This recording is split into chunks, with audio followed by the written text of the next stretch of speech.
قوة إلا بالله العلي العظيم. أنا المسمى لكحة القاسمي، تونسي الجنسية، بالتحديد من مدينة قفصة، ولاية قفصة، وبالتحديد من منجم المتلوي.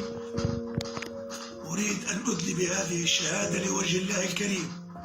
أنا التحقت بالزاوية الكركرية وأديت البيعة بعد سيدي رمضان، ويوم أديت البعثة رأيت نور الله عينا، وأريد أن أدلي بهذه الشهادة. لا أريد منها مزايدة ولا أريد أي شيء إلا أداء حقها كشهادة.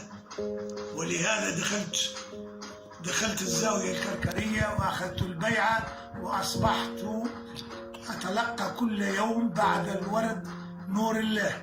وهذا الشيخ الكريم هو شيخ هذا الزمان وغوث هذا الزمان، لأن الله يعطي من يشاء لمن يشاء. ولهذا أديت هذه الشهادة.